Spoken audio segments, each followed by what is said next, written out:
এই দেখুন বন্ধুরা, আজকে লাউ খোসা দিয়ে ফুলকপি দিয়ে দারুণ সুন্দর একটা রেসিপি হবে বন্ধুরা। দেখুন, আজকে আমি ফেলে দেওয়া জিনিস দিয়ে খুব সুন্দর একটা রেসিপি বানাতে চলেছি বন্ধুরা। রয়েছে ফুলকপি, ফুলকপিটা ভালো, এটা ফেলে দেওয়ার নয়, কিন্তু লাউয়ের খোসাটা আমরা যখন তখন ফেলে দিই, রেসিপি বানাতে পারি না বলে অনেক সময় আমরা লাউ খোসা ফেলে দিই, কিন্তু এখন থেকে আর ফেলে দিতে হবে না বন্ধুরা।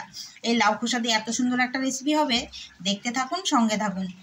আর সঙ্গে রয়েছে ফুলকপি, ফুলকপিও একটুখানি দিয়ে দেবো। চলুন তাহলে কেটে নেওয়া যাক। হরে কৃষ্ণ বন্ধুরা, পল্লবী শর্টকাট রান্নায় সবাইকে স্বাগত জানিয়ে আজকে আবার একটা রেসিপি নিয়ে চলে এসেছি বন্ধুরা।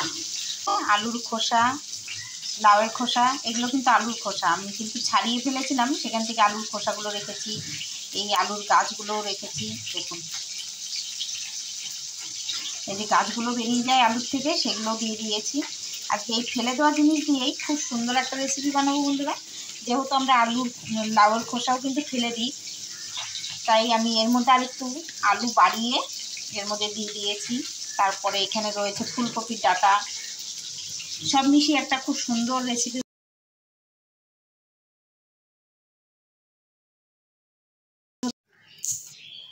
চচ্চড়ির জন্য এখানে মাছ নিয়েছি, চুনো মাছ, এখানে চুনোপুঁটি রয়েছে।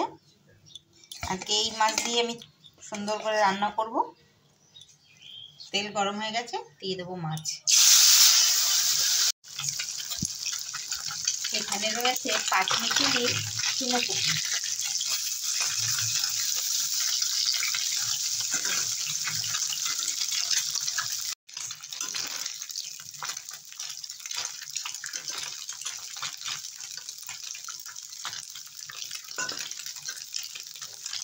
খুব বেশি কড়া করে ভাজবো না, মাছটাকে তুলে নেব।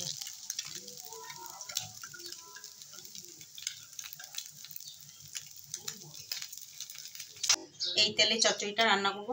এখানে ফোড়নের জন্য নিয়েছি গোটা জিরে, কালো জিরে, রাঁধুনি।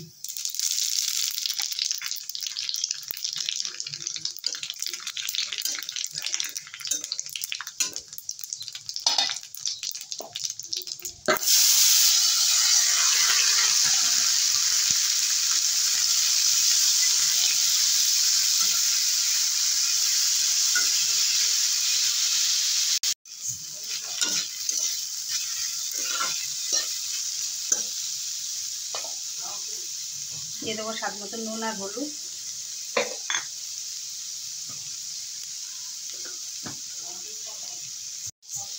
দিয়ে দেবো কয়েকটা কাঁচা লঙ্কা কুচি আর একটা বেগুন।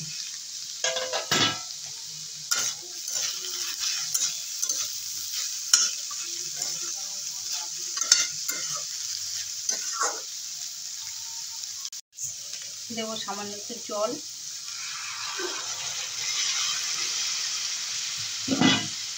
এবারে 5 মিনিটের মতো লো ফ্লেমে ঢাকা দিয়ে রাখবো। 5 মিনিট হয়ে গেছে। মাঝে আমি 2-1 বার করে ঢাকনা খুলে নেড়ে দিয়েছিলাম বন্ধুরা, না হলে নিচে লেগে যেত। পেঁয়াজ কুচি দিয়ে দেবো।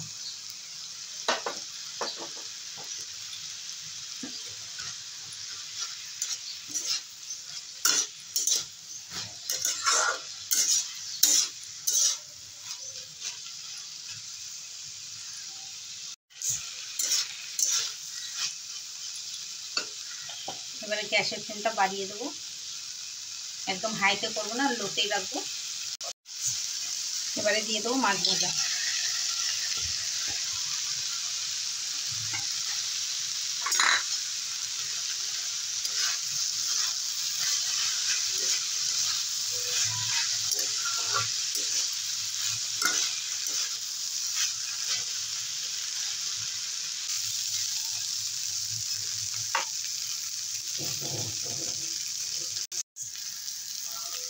চচ্চড়িটা হয়ে গেছে, এবারে নামিয়ে দেবো।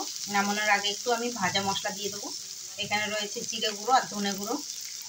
আপনারা চাইলে এখানে ধনে পাতা দিতে পারেন, আমার এখানে ধনে পাতাটা দিচ্ছি না, যেহেতু আমার ঘরে ধনে পাতা নেই, শেষ হয়ে গেছে, তার জন্য আমি ভাজা মশলা দিয়ে দিলাম। ধনে পাতা দিলে ভাজা মশলা দিতে হবে না।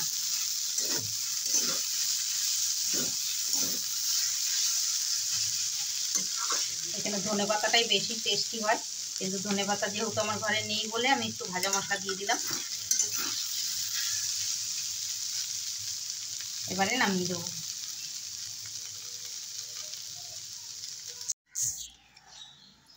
এই দেখুন বন্ধুরা, ফেলে দেওয়া জিনিস দিয়ে এত সুন্দর একটা রেসিপি হয়ে গেল। দেখেই মুখে জল চলে আসছে একদম। দেখুন, এত দাম দিয়ে আমরা সবজি কিনি, কিছু কিছু সবজির খোলাগুলোও আমরা ব্যবহার করতে পারি রান্নার জন্য। ফেলে দিলে তো, না জানা থাকলে ফেলেই দিতে হয়, আর জানা থাকলে এরকম সুন্দর একটা রেসিপি রেডি হয়ে যায়। এই রেসিপিটা দিয়ে কিন্তু অনেক ভাত খাওয়া যাবে। তাহলে আর বন্ধুরা দেরি কিসের, আমার চ্যানেলটিকে একটু, তাহলে বন্ধুরা আমার এই রেসিপিটা কেমন হলো কমেন্ট করে জানাতে ভুলবেন না। আর রেসিপিটা ভালো লেগে থাকলে আমার চ্যানেলটিকে সাবস্ক্রাইব করে বেল আইকনটি বাজিয়ে অন করে রাখবেন। এরকমই সুন্দর সুন্দর ফেলে দেওয়া জিনিসের সুন্দর সুন্দর রেসিপি আপনাদের কাছে পৌঁছে যাবে বন্ধুরা। তাহলে বন্ধুরা আর দেরি কিসের, ঝটপট হাত তুলে লাইক বাটনটা দাবিয়ে দিন। তাহলে এরকমই সুন্দর সুন্দর রেসিপি কিন্তু আপনারা দেখতে পারবেন। পল্লবী শর্টকাট রান্না। ততক্ষণ ভালো থাকুন, সুস্থ থাকুন। রাধে রাধে, হরে কৃষ্ণ।